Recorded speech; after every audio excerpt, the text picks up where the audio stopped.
اعوذ باللہ من الشیطان اللعین الرجیم بسم اللہ الرحمن الرحیم وبہ نستعین وهو خیر ناصر ومعین اما بعد فقد قال الرحمن فی کتاب الفرقان وقولہ الحق وهو اصدق الصادقین بسم اللہ الرحمن الرحیم وقال ربکم ادعونی استجب لکم۔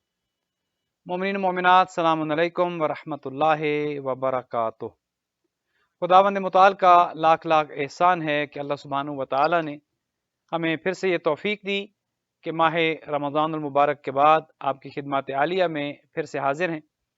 اور دعائے توسل کا ہفتہ وار پروگرام لے کر الحمدللہ پھر خداوند متعال کی توفیقات کے ساتھ میدان عمل میں ہیں۔ مومنین، آپ جانتے ہیں کہ یہ پروگرام ہر ٹیوزڈے کو آپ کی خدمات میں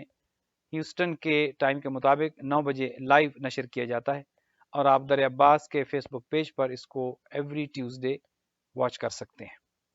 دعا کا یہ پروگرام کہ جس کے ابتدا میں چند لمحات آپ کی خدمت میں ہم کچھ نہ کچھ عرض کرتے ہیں اور اس کے بعد دعائے توسل کی تلاوت ہوتی ہے، ہم مل کر دعائے توسل پڑھتے ہیں، دنیا بھر سے مومنین و مومنات ہمارے ساتھ موجود رہتے ہیں اور آخر میں اجتماعی دعا ہوتی ہے اور خداوند متعال سے ہم اپنی حاجات کو طلب کرتے ہیں، اس امید کے ساتھ کہ یقیناً خداوند بزرگ و برتر دعاؤں کے سننے والا ہے، اس کا اپنا حکم ہے کہ ادعونی استجب لکم، مجھ سے دعا کرو، سوال کرو، مانگو تاکہ میں تمہیں عطا کر دوں۔ ماہ رمضان المبارک کی وجہ سے چونکہ ماہ رمضان کے اپنے پروگرامز تھے، ہر روز ایک پروگرام ہوتا تھا افطار ٹرانسمیشن، تو اس وجہ سے دعائے توسل کا یہ سلسلہ منقطع رہا، لیکن الحمدللہ پھر سے جاری و ساری ہے اور آپ تمام مومنین و مومنات کی ہم خدمت میں ہیں۔ اپنے دوست احباب، خانوادے کے افراد، دیگر سب کو مطلع فرمائیں کہ ٹیوزڈے کو اس پروگرام کو ضرور دیکھا کریں۔ آج چند لمحے آپ کی خدمت میں کچھ عرض کرنا ہے اور ایک فقہی مسئلہ بھی ہے کہ جو آپ کی خدمت میں آج چاہتے ہیں کہ بیان کر دیا جائے، وہ ہے چاند گرہن کے حوالے سے۔ چونکہ آپ جانتے ہیں کہ نارتھ امریکہ میں کل چاند گرہن ہے 26 مئی 2021 وینسڈے کے دن، اور جب بھی اس طرح کی قدرتی آفات آتی ہیں، چاند گرہن ہو، سورج گرہن ہو، زلزلہ ہو، سیلاب آ جائیں، طوفان آ جائیں، تو 2 رکعت نماز آیات واجب ہو جاتی ہے۔ یہ پھر سن لیجئے، یہ نماز مستحب نہیں ہے، یہ نماز سنت نہیں ہے، یہ نماز واجب کفائی نہیں ہے، بلکہ یہ نماز واجب ہے ہر اس پر کہ جس کے علاقے میں یا جس کے ہاں اس آفت کو دیکھا جائے یا محسوس کیا جائے۔ لہٰذا نارتھ امریکہ کے رہنے والوں پر کل نماز آیات اور اس کا وقت جو ہے، اس آفت کا جو چاند گرہن جو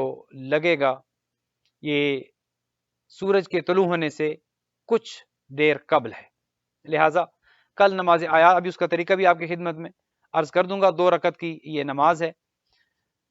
سب سے پہلے یہ دیکھ لیجئے کہ یہ کچھ توہمات بھی ہیں، کچھ سوالات بھی آج مسلسل آتے رہے اور میں چاہتا ہوں کہ ان سوالات پر بھی کچھ گفتگو ہو جائے۔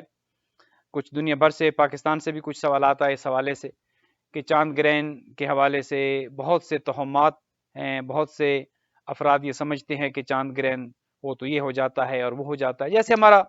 آپ جانتے ہیں کہ برصغیر پاک و ہند کا ایک مزاج ہے۔ تو کچھ سوالات ہیں، وہ بھی انشاءاللہ آپ کی خدمت میں ان کے کچھ جوابات آج کوشش کریں گے کہ عرض کیے جائیں۔ سب سے پہلے یہ دیکھ لیں کہ یہ چاند گرہن ہے کیا۔ ایک تو وہ نظریہ ہے کہ جو سائنسی نظریہ ہے، مثلا سائنس یہ کہتی ہے کہ سورج گرہن اسے کہتے ہیں کہ جب سورج اور زمین کے درمیان چاند آ جائے اور سورج کی روشنی زمین تک مکمل طور پر نہ پہنچ سکے۔ اب دیکھیے کہ یہ سورج ہے اور سورج کے سامنے جب چاند آ جاتا ہے تو سورج اور زمین کے بیچ میں چاند کے آنے کی وجہ سے وہ روشنی کے جو سورج کی روشنی ہے وہ زمین تک مکمل طور پر نہیں پہنچ سکتی، اسے سورج گرہن کہتے ہیں۔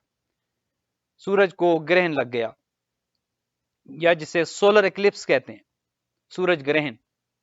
یعنی پھر سن لیجئے کہ جب سورج اور زمین کے درمیان چاند آ جائے، چونکہ سورج کا زمین سے فاصلہ چاند سے بہت زیادہ ہے اور سورج کا سائز بھی چاند سے بہت زیادہ ہے، بلکہ اگر یوں کہوں تو شاید زیادہ مناسب ہوگا کہ سورج زمین سے چاند کی نسبت 400 گنا زیادہ فاصلے پر ہے۔ اور سورج کا سائز بھی چاند کی نسبت 400 گنا بڑا ہے۔ اب دیکھیے خدا کی قدرت،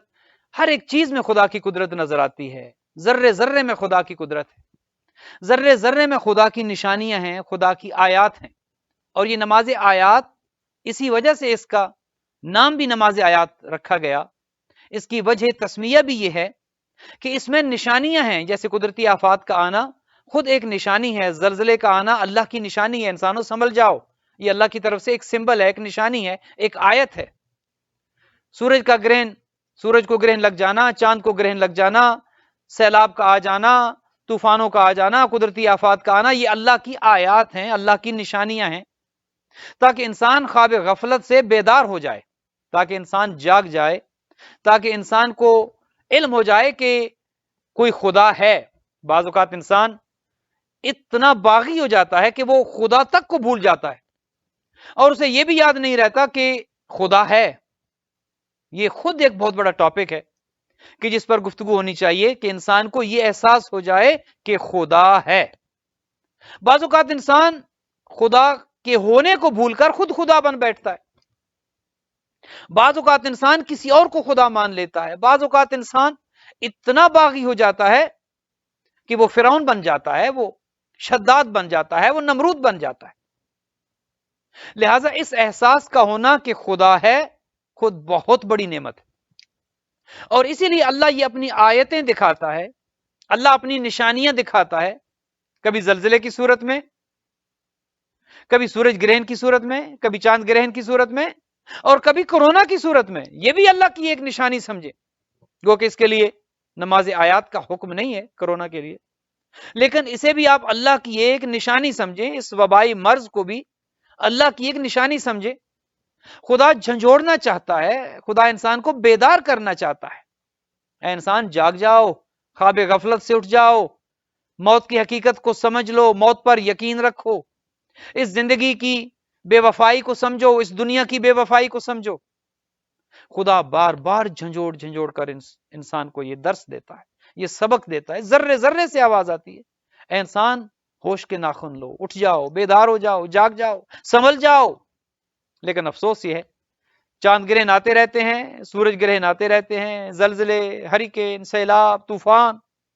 کورونا اور پتہ نہیں کیا کیا، لیکن یہ انسان ہے کہ ٹس سے مس نہیں ہوتا۔ کتنی بڑی ہٹ درمی ہے، کتنی بڑی ضد ہے، خدا جانے کہ اس انسان کو کس چیز پر اتنا اعتماد ہے کہ خدا سے اتنا بے خوف ہو گیا ہے۔ قرآن حکیم تو یہ ارشاد فرماتا ہے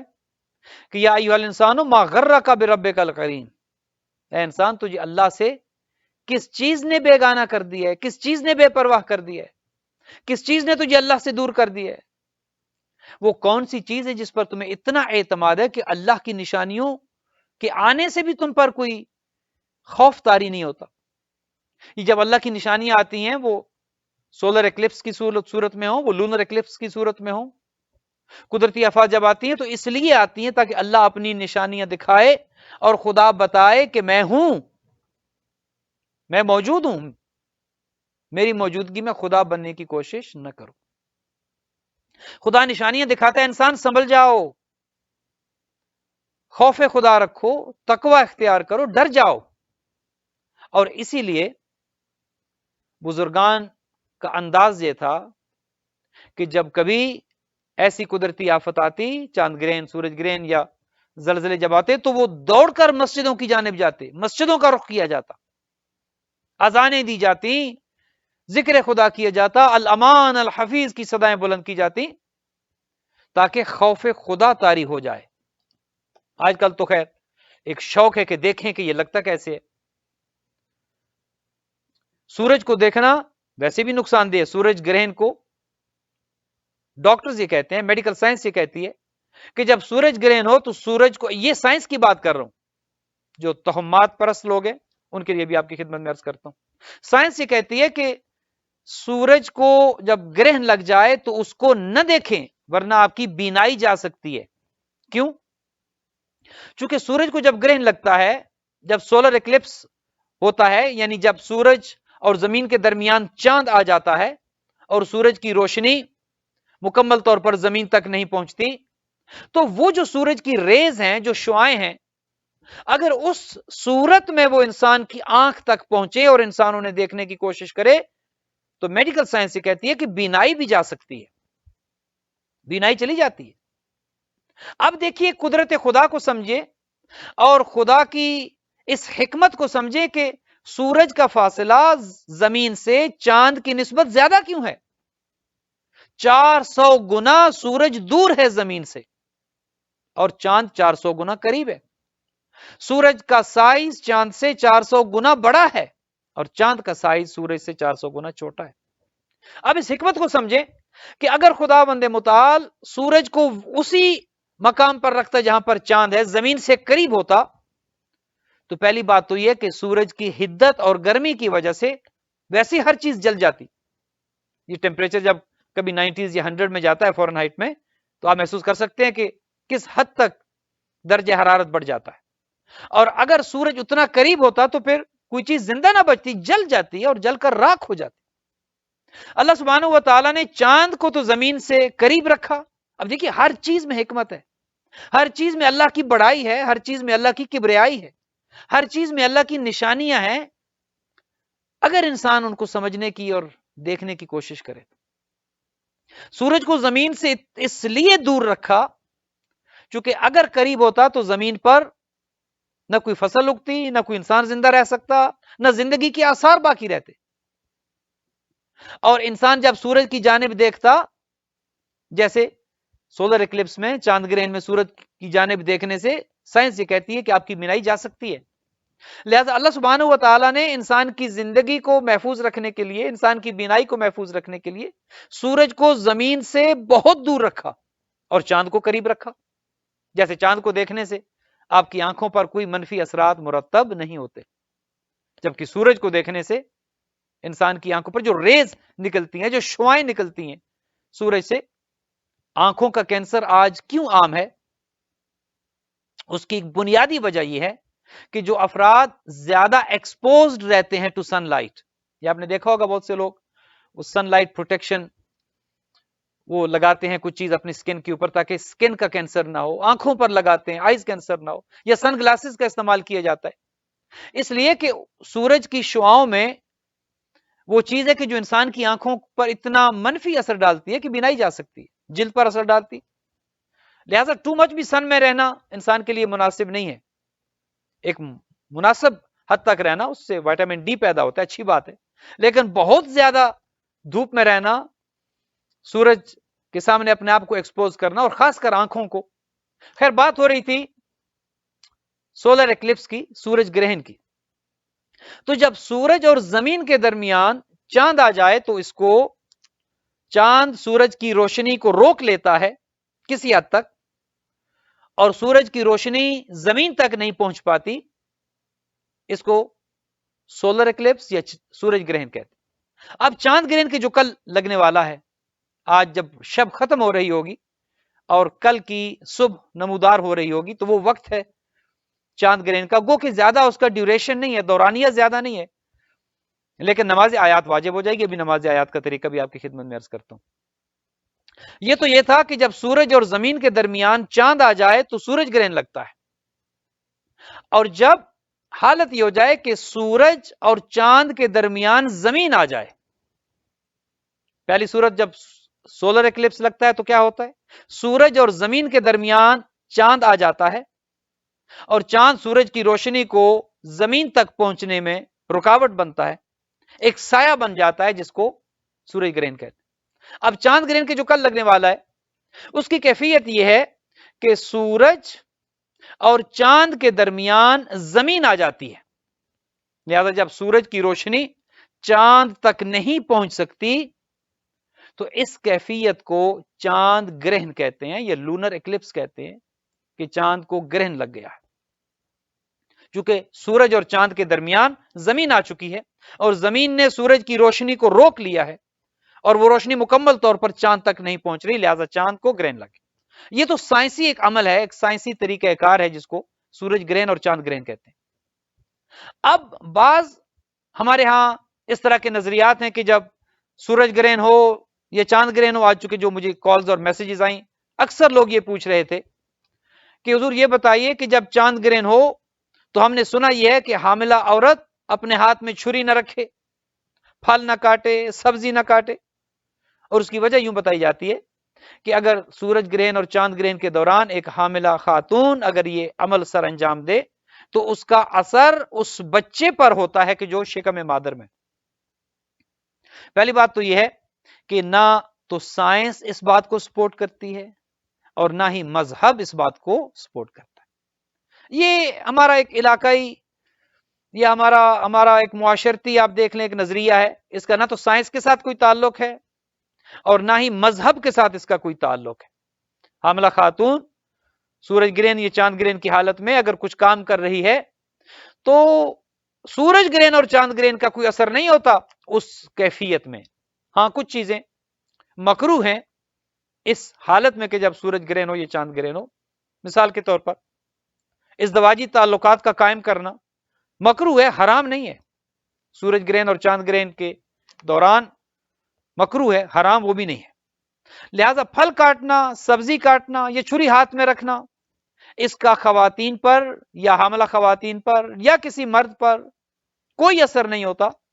یہ ایسے نظریات ہیں کہ جن کا حقیقت کے ساتھ، سائنس اور مذہب کے ساتھ دور دور کا کوئی تعلق نہیں ہے۔ اچھا، نماز آیات جب واجب ہوتی ہے، نماز آیات پڑھنی ہے، 2 رکعت نماز ہے، وہ اس لیے ہے تاکہ انسان پر خوف خدا، خشیت الہی طاری ہو جائے اور انسان اللہ کے حضور حالت نماز میں گڑ گڑائے، دعا کرے، چونکہ جس طرح قیامت بھی اللہ کی ایک نشانی ہے، بالکل اسی طرح یہ سب آفات اللہ کی نشانیاں ہیں، اور اللہ کی نشانی سے خوف کھاتے ہوئے انسان سر بسجود ہو جائے، حالت نماز میں چلا جائے، حالت دعا میں چلا جائے، تلاوت قرآن کرے اور انسان خدا کی جانب رجوع کرے۔ نماز آیات کا فلسفہ یہ ہے کہ انسان خدا کی جانب رجوع کرے، اسی لیے نماز آیات 2 رکعت واجب قرار دی گئی کہ ایسی حالت کو دیکھے، ایسی کیفیت کو دیکھے، ایسی آفت کو دیکھ کر انسان نہ یہ کہ دنیا کی جانب مائل ہو بلکہ انسان آخرت کی جانب مائل ہو جائے۔ لہذا دعائے توسل کے آج کے اس پروگرام میں آپ کی خدمت عالیہ میں عرض کرنا ہے کہ 2 رکعت نماز نارتھ امریکہ کے مومنین و مومنات اور جہاں جہاں بھی لونر ایکلپس کو دیکھا جائے یا آپ اپنے علاقے کو دیکھ سکتے ہیں، وہاں کے رہنے والوں پر نماز آیات 2 رکعت واجب ہے۔ نماز آیات کا طریقہ بھی سن لیں، یہ 2 رکعت ہے اور ہر رکعت میں 5 رکوع ہیں۔ آسان ترین طریقہ آپ کی خدمت میں عرض کر رہا ہوں، اور یہ سب پر واجب ہے۔ جن پر نماز پنجگانہ واجب ہے ان پر نماز آیات بھی واجب ہے۔ 2 رکعت نماز نیت آپ یوں کریں گے، چونکہ نیت کا تعلق دل کے ساتھ ہے، اب ضروری نہیں کہ الفاظ کو زبان پر لے کر آئیں، لیکن اگر آپ لانا چاہتے ہیں تو 2 رکعت نماز آیات پڑھتی ہوں واجب قربتاً اللہ۔ یہ 2 رکعت ہے۔ پہلی رکعت میں آپ سورہ مبارک الحمد پڑھیں گے، اور الحمد کے بعد 2 طریقے ہیں، چونکہ 5 رکوع پہلی رکعت میں کرنے ہیں اور 5 رکوع دوسری رکعت میں کرنے ہیں۔ ایک طریقہ تو یہ ہے کہ الحمد کے بعد آپ ایک سورہ پڑھیں اور سورہ پڑھ کر آپ رکوع میں چلے جائیں، رکوع سے اٹھیں، پھر ایک اور سورہ پڑھیں، پھر رکوع میں چلے جائیں، پھر اٹھیں، ایک اور سورہ پڑھیں۔ ایک طریقہ تو یہ، اور آسان طریقہ یہ ہے کہ ایک ہی سورے کو 5 حصوں میں تقسیم کر دیں۔ مختصر نماز ہے، مختصر طریقہ ہے۔ سورہ مبارک الحمد پڑھی آپ نے پہلی رکعت میں، اس کے بعد آپ نے مثال کے طور پر سورہ مبارک فلق آپ پڑھنا چاہتے ہیں، آپ نے کہا بسم اللہ الرحمن الرحیم قل اعوذ برب الفلق، اللہ اکبر، رکوع میں چلے گئے، رکوع سے کھڑے ہوئے، آپ نے کہا من شر ما خلق، اگلی آیت، اللہ اکبر، پھر رکوع میں چلے گئے، پھر آپ رکوع سے کھڑے ہوئے۔ تو جب آپ رکوع سے کھڑے ہوں گے اگلی آیت آپ پڑھیں گے، چونکہ 5 آیات ہیں سورہ مبارک فلق کی، اور ہر آیت پڑھنے کے بعد آپ پھر رکوع میں چلے جائیں گے، آپ کو پورا سورہ پڑھنے کی ضرورت نہیں ہے۔ لہذا اس طرح ایک سورے کو جب آپ 5 حصوں میں یا 5 آیات میں تقسیم کر دیں گے اور 5 آیات پڑھنے کے بعد ہر آیت کے بعد آپ رکوع میں چلے جائیں گے تو آپ کے 5 رکوع پہلی رکعت میں ہو جائیں گے، اور جب آپ 2 سجدے کر کے دوسری رکعت کے لیے واپس کھڑے ہوں گے سورہ مبارک الحمد پڑھیں گے، اور الحمد کے بعد پھر اسی طرح آپ سورہ مبارک فلق کو 5 حصوں میں تقسیم کر دیں. ایک آیت پڑھیں، بسم اللہ الرحمن الرحیم، قل اعوذ برب الفلق، اللہ اکبر، سبحان ربی العظیم وبحمدہ، پھر کھڑے ہو جائیں، من شر ما خلق، اللہ اکبر، پھر رکوع میں چلے جائیں، پھر کھڑے ہوں، پھر اگلی آیت پڑھیں. اس طرح 5 ایک ایک آیت پڑھتے رہیں، اور ہر آیت پڑھنے کے بعد آپ رکوع میں چلے جائیں. 5 رکوع آپ کے پہلی رکعت میں ہو جائیں گے، اور 5 رکوع آپ کے دوسری رکعت میں ہو جائیں گے، اور اس طرح 2 سجدے اور تشہد اور سلام پر آپ نماز کو تمام کریں. یہ ہے نماز آیات کا طریقہ. لہٰذا اگر کسی کو مزید اس پر سوالات ہوں تو پروگرام کے بعد ہمارا نمبر آپ کے پاس موجود ہے، آپ کال کر سکتے ہیں، انشاءاللہ آپ کی خدمت کے لیے ہم موجود ہیں. بات زیادہ طویل بھی نہ ہو جائے، چونکہ ہم چاہتے ہیں کہ اس پروگرام کا دورانیہ 1 گھنٹے کا رکھیں، 1 گھنٹے کے اندر اندر ہمارا دعائے توسل کا یہ پروگرام اختتام پذیر ہو جائے. کچھ اور چیزیں آپ کی خدمت میں انشاءاللہ عرض کریں گے آگے آنے والے پروگرامز میں. مختلف موضوعات پر گفتگو ہوتی رہے گی، آپ کے سوالات جو ہے مختلف جو عنوان آپ دیتے ہیں اس پر بھی گفتگو ہوتی رہے گی انشاءاللہ. کچھ دریا باز کے پلیٹ فارم سے جو چیزیں چل رہی ہیں ان کا تذکرہ کرنا مناسب سمجھوں گا. ایک تو نماز جمعہ ماشاءاللہ قائم اور دائم ہے. کووڈ کا تقریباً یہاں پر تو الحمدللہ خاتمہ ہو چکا ہے، کیسز بہت کم ہیں، سب کو ویکسین لگ چکی ہے، ادارے تقریباً کھل چکے ہیں. دریا باز مکمل اپنی ایکٹیویٹیز کے ساتھ پھر سے کھل چکا ہے. نماز جمعہ یہاں پر قائم ہے، نماز جمعہ ہوتی ہے، اور ہر جمعے کو رات کا جو ہمارا پروگرام ہے 9 بجے وہ بھی ہوتا ہے. مجلس ہو تو مجلس ہوتی ہے، جشن ہو تو جشن ہوتا ہے. اور آپ جو مومنین اس کو سن رہے ہیں، جو ہیوسٹن کے مومنین ہیں یا جو باہر کے بھی مومنین ہیں، ان پروگرامز کو اگر آپ سپانسر کرنا چاہیں، مثلا جمعے کی ایک مجلس کو آپ اپنے مرحومین کے لیے ایصال ثواب کرنا چاہتے ہیں، آپ چاہتے ہیں کہ جیسے ابھی یہ مجلس اس جمعے کو امام جعفر صادق علیہ الصلوۃ والسلام کی شہادت کی مجلس ہے، اور تابوت بھی انشاءاللہ شبیہ تابوت بھی برآمد ہوگی، اور اس کو جناب اسد علی شاہ صاحب اور ان کے خانوادے نے، ان کے بھائیوں نے اور ان کی فیملیز نے اس کو سپانسر کیا ہے. اس طرح اگر آپ ہیوسٹن کی کمیونٹی کے مومنین یا باہر سے اگر کوئی کسی فرائیڈے کی مجلس کو اگر سپانسر کرنا چاہیں تو آپ دریا باز کی انتظامیہ سے، اسد شاہ صاحب سے، عامر نقوی صاحب سے آپ رابطہ کر سکتے ہیں، سید مسعود رضوی صاحب سے آپ رابطہ کر سکتے ہیں. آپ ان پروگرامز کو سپانسر کر سکتے ہیں، چونکہ یہ پروگرام ہر فرائیڈے کو ہمارے ہاں ہوتا ہے، اور ان پرسن ہوتا ہے، لائیو بھی جاتا ہے اور ان پرسن بھی ہوتا ہے. آپ اس پروگرام کو سپانسر کر سکتے ہیں. تو فرائیڈے کی نماز قائم ہے، فرائیڈے رات کا پروگرام قائم ہے. اس کے بعد سنڈے سکول جو بچوں کا ہے وہ 2 بجے سے لے کر 4 بجے تک 2 گھنٹے کا سکول انشاءاللہ. پہلے تو آن لائن ہم کر رہے تھے، اب اس کو انشاءاللہ ہم چاہ یہ رہے ہیں کہ دریا باز کی بلڈنگ کے اندر بچوں کے سکول کو بھی آپ دوبارہ سے شروع کی، چونکہ اس سے پہلے کووڈ سے پہلے یہاں پر ادارے کے اندر سکول قائم تھا، اور جب سے کووڈ کا آغاز ہوا اس کو ہم نے آن لائن کر دیا، زوم کے ذریعے کر رہے تھے. اب دوبارہ سے انشاءاللہ اس کو ریزیوم کر رہے ہیں، چونکہ اب الحمدللہ ویکسین تقریباً سب کو لگ چکی ہے. لہٰذا اس سکول کو دوبارہ ہم انشاءاللہ پھر سے جاری وساری کر رہے ہیں، اور سنڈے سکول بھی قائم اور دائم ہے. ٹیوزڈے کو جیسے کہ آج آپ کی خدمت میں ہم حاضر ہیں، ہر ٹیوزڈے کو دعائے توسل کا یہ پروگرام جو لائیو آپ کی خدمت میں نشر ہوتا ہے. اس کے علاوہ کچھ بچوں کے لیے وینسڈے کو ہماری نائٹ کلاس ہوتی ہے، اور اس کے علاوہ شب جمعہ کو یہاں پر پروگرام ہوتا ہے، گو کہ ہم اس کو لائیو نہیں دکھاتے، جو مومنین آ جاتے ہیں، مثلا ہماری انجمن کے کچھ نوجوان ہیں. پھر جمعے کا آپ کی خدمت میں عرض کر دیا. سیٹرڈے کو ایک جو نیا پروگرام ہم نے شروع کیا ہے وہ ہماری یوتھ کے لیے ہے، بچوں کے لیے. گو کہ ابھی اس میں فیمیل کا ہم نے اضافہ نہیں کیا، ہماری بچیوں کو ابھی ہم معذرت کریں گے کہ اس پروگرام میں ہم شامل نہیں کر رہے، فقط بچوں کے لیے ہے، نوجوانوں کے لیے ہے، ٹین ایجرز کے لیے ہے. گو کہ اس میں عمر کی تو کوئی قید نہیں ہے، کوئی بھی آ سکتا ہے. لیکن ہم یہ چاہتے ہیں کہ ہمارے جو نوجوان بچے ہیں وہ اس میں زیادہ تعداد میں شرکت کریں. چھوٹے بچے بھی آ سکتے ہیں، اگر پیرنٹس ان کو لانا چاہیں تو بسم اللہ، وہ بھی موسٹ ویلکم، آپ تشریف لا سکتے ہیں، ہمیں اس میں کوئی اعتراض نہیں ہے. چونکہ ماہ رمضان المبارک میں ہم نے دیکھا، چونکہ پورا قرآن حکیم ہم نے ختم کیا اول رمضان سے لے کر آخر رمضان تک، اور اس میں ہم نے یہ محسوس کیا کہ بہت سی غلطیاں ہیں بچوں کی تلاوت قرآن حکیم کے حوالے سے، دعاؤں کے پڑھنے کے حوالے سے، اور ہم یہ چاہتے ہیں کہ اگلا ماہ رمضان آنے سے پہلے پہلے ان غلطیوں کی ہم اصلاح کر لیں، قرآن مجید کو صحیح پڑھنا سیکھ لیں، دعاؤں کا صحیح پڑھنا سیکھ لیں، حدیث قصہ پڑھنا سیکھ لیں، دعائے کمیل، دعائے افتتاح، دعائے امام زمانہ اور دیگر اس طرح کی ادعیہ کو ہم قرآن مجید کی تلاوت کے ساتھ ساتھ ان سب دعاؤں کو ہم سیکھ لیں. جو بنیادی چیز زیارت عاشورہ ہے، اگر کسی بچے کو زیارت پڑھوانا پڑ جائے تو یہ نہ ہو کہ کوئی بچہ ڈھونڈا جائے کہ کس کو زیارت آتی ہے، سب کو آنی چاہیے۔ اگر اذان کا وقت ہو جائے تو کوئی ادھر ادھر نہ دیکھنا شروع کر دے کہ اذان کس سے آتی ہے، سب کو آنی چاہیے، اور ہم سکھائیں گے انشاءاللہ۔ آپ پر ہے کہ آپ اپنے بچوں کو لے کر آئیں، تلاوت قرآن ہے، مختلف دعائیں ہیں، اذان ہے، اقامت ہے، یہ سب چیزیں انشاءاللہ سیٹرڈے کی جو ہماری کلاس ہوگی یوتھ کے لیے، اس میں ہم اس کو رکھیں گے۔ اپنے بچوں کو انکریج کریں، آپ بھی آئیں، بچوں کو بھی لے کر آئیں، ان پروگرامز کی زینت بنیں، اور ادارے کے ساتھ آپ تعاون کریں۔ خداوند متعال آپ کو، آپ کے گھر والوں کو اجر جزیل عطا فرمائے۔ اور ہمارے دعائے توسل کے اس پروگرام کو بھی آپ سپانسر کر سکتے ہیں اپنے مرحومین کے لیے، ادارے کی انتظامیہ کے ساتھ آپ رابطہ کر لیں، تاکہ اس پورے پروگرام کا ثواب آپ کے مرحومین کو ایصال کیا جائے۔ ناظرین، میں آپ کا زیادہ وقت نہیں لیتا، تقریباً آدھا گھنٹہ ہو چکا ہے مجھے گفتگو کرتے ہوئے۔ آئیے اب بڑھتے ہیں دعائے توسل کی جانب، اور دعائے توسل کے بعد جتنے مومنین دیکھ رہے ہوں گے نام بنام، اور جتنے مومنین و مومنات نے کامنٹس میں اپنے نام لکھے ہوں گے یا اپنے کسی عزیز کا نام لکھا ہوگا کہ ان کے لیے دعا کی جائے۔ اور آج خاص دعا کرنی ہے ہمارے عارف بھائی ہیں ساؤتھ کیرولائنا میں، کہ جن کی آنکھ کی سرجری ہے، تو انشاءاللہ ان کے لیے بھی خاص دعا کی جائے گی۔ اس کے علاوہ جتنے مومنین و مومنات دنیا بھر میں بیمار ہیں، اور ان سب کے لیے انشاءاللہ ان کو بھی دعا میں یاد رکھا جائے گا۔ اگر آپ کا کوئی چاہنے والا، آپ کے عزیز رشتہ دار اگر کوئی موجود ہیں، تو ان سب کا بھی آپ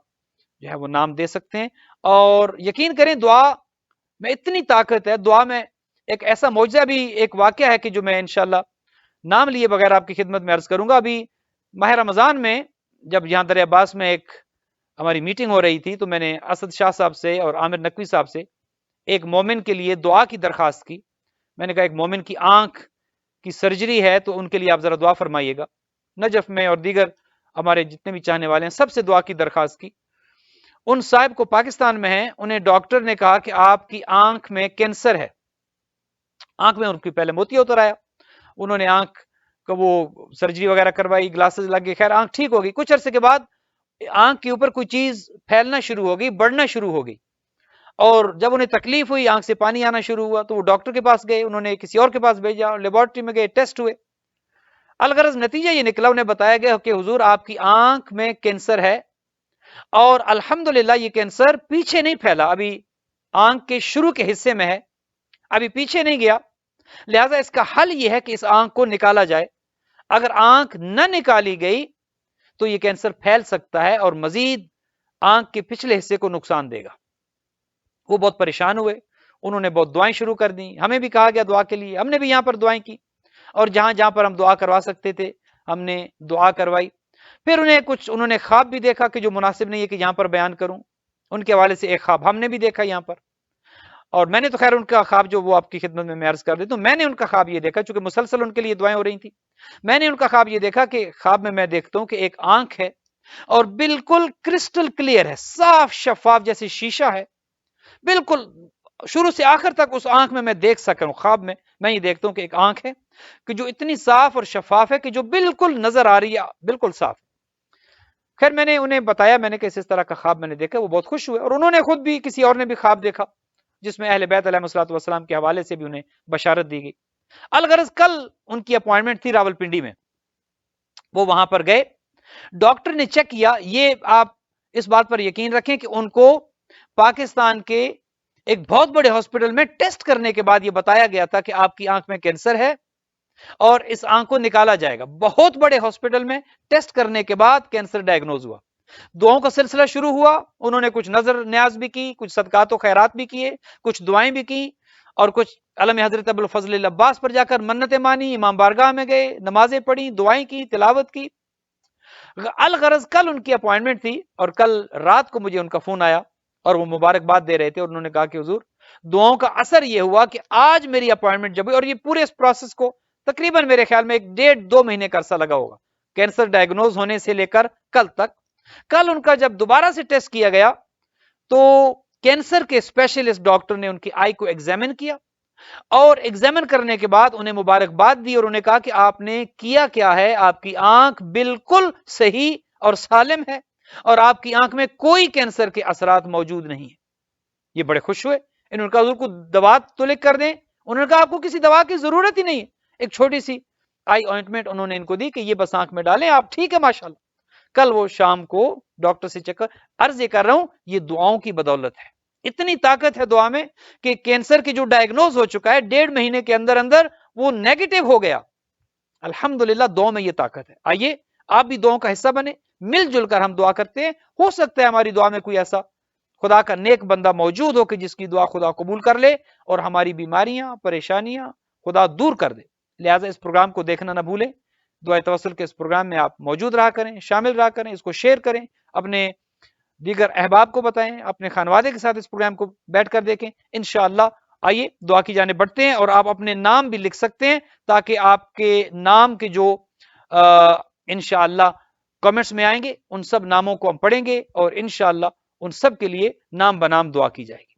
آئیے درود بھیجیے محمد وآل محمد علیہ الصلوۃ والسلام پر اور دعائے توسل کی جانب بڑھتے ہیں. صلو علی محمد وآل محمد. اللهم صل على محمد وآل محمد. اللهم صل على محمد وآل محمد. اللهم صل على محمد وآل محمد وعجل فرجهم.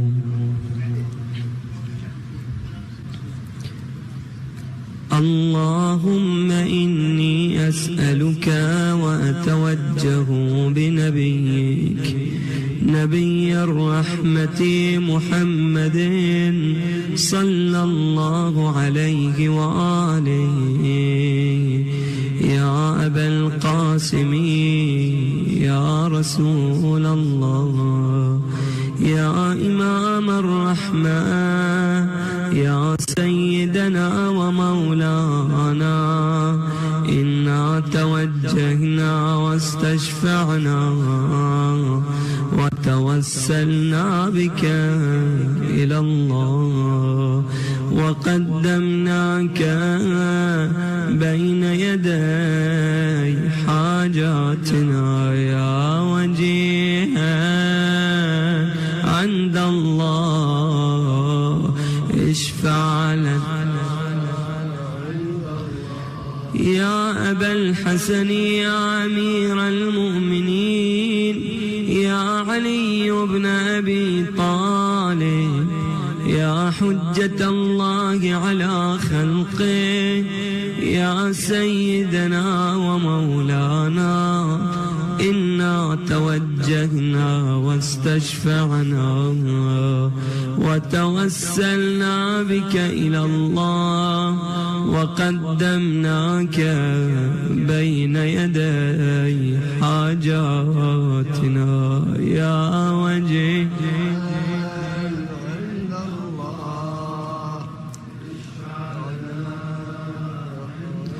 يا فاطمة الزهراء يا بنت محمد يا قرة عين الرسول يا سيدتنا ومولاتنا إنا توجهنا واستشفعنا وتوسلنا بك إلى الله وقدمناك بين يدي حاجاتنا يا وجيهة عند الله اشفعي لنا عند الله يا أبا محمد يا حسن بن علي أيها المجتبى يا ابن رسول الله يا حجة الله على خلقه يا سيدنا ومولانا إنا توجهنا واستشفعنا وتوسلنا بك إلى الله وقدمناك بين يدي حاجاتنا يا وجيها عند الله اشفع لنا يا أبا عبد الله يا حسين بن علي أيها الشهيد يا ابن رسول الله يا حجة الله على خلقه يا سيدنا ومولانا إنا توجهنا واستشفعنا وتوسلنا بك إلى الله وقدمناك بين يدي حاجاتنا يا وجيه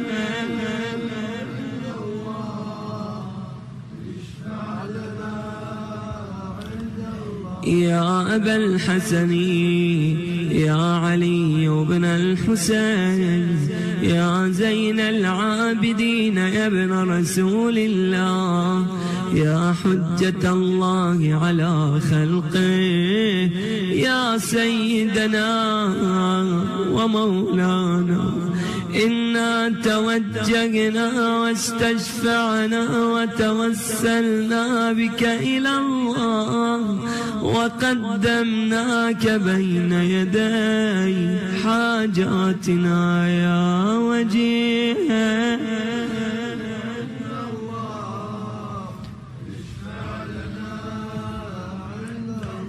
يا أبا جعفر يا محمد بن علي أيها الباقر يا ابن رسول الله يا حجة الله على خلقه يا سيدنا ومولانا إنا توجهنا واستشفعنا وتوسلنا بك إلى الله وقدمناك بين يدي حاجاتنا يا وجيه اشفع لنا يا أبا عبد الله يا جعفر بن محمد أيها الصادق يا ابن رسول الله يا حجة الله على خلقه يا سيدنا ومولانا إنا توجهنا واستشفعنا وتوسلنا بك إلى الله وقدمناك بين يدي حاجاتنا يا وجيه عند الله اشفع لنا يا أبا الحسن يا موسى بن جعفر أيها الكاظم يا ابن رسول الله يا حجة الله على خلقه يا سيدنا ومولانا إنا توجهنا واستشفعنا وتوسلنا بك إلى الله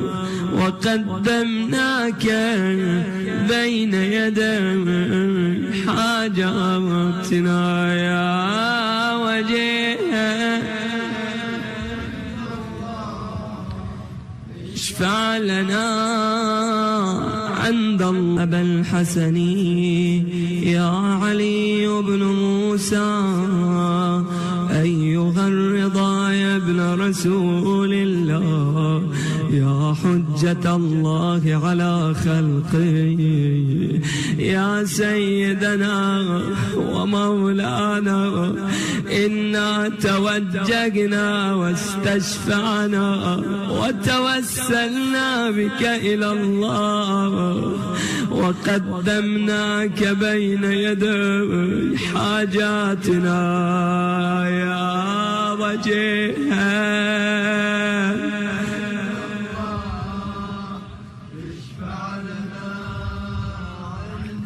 يا أبا جعفر يا محمد بن علي أيها التقي الجواد يا ابن رسول الله يا حجة الله على خلقه يا سيدنا ومولانا إنا توجهنا واستشفعنا وتوسلنا بك إلى الله وقدمناك بين يدي حاجاتنا يا وجه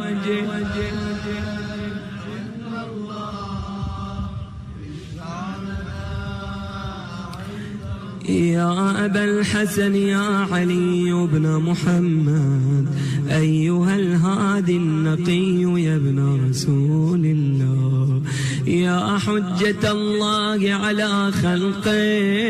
يا سيدنا ومولانا إنا توجهنا واستشفعنا وتوسلنا بك إلى الله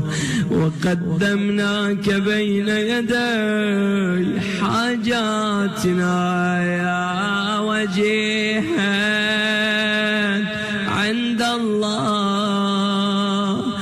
اشفع لنا يا أبا محمد يا حسن بن علي أيها الزكي العسكري يا ابن رسول الله يا حجة الله على خلقه يا سيدنا ومولانا إنا توجهنا واستشفعنا وتوسلنا بك إلى الله وقدمناك بين يدي حاجاتنا يا وجيها عند الله اشفع لنا يا وصي الحسن والخلف الحجة أيها القائم المنتظر المهدي يا ابن رسول الله إنا توجهنا واستشفعنا وتوسلنا بك إلى الله وقدمناك بين يدي حاجة يا وجيها عند الله اشفع لنا عند الله بأعلى الأصوات يا وجيها عند الله اشفع لنا عند الله يا وجيها عند الله اشفع لنا عند الله ثم سل حوائجك فإنها تقضى إن شاء الله يا سادتي وموالي إني توجهت بكم أئمتي ليوم فقري وحاجتي إلى الله وتوسلت بكم إلى الله واستشفعت بكم إلى الله فاشفعوا لي عند الله فاشفعوا لي عند الله واستنقذوني من ذنوبي عند الله فإنكم وسيلتي إلى الله وبحبكم وبقربكم أرجو نجاة من الله فكونوا عند الله رجائي يا سادتي يا أولياء الله صلى الله عليهم أجمعين ولعن الله أعداء الله ظالميهم من الأولين والآخرين آمين رب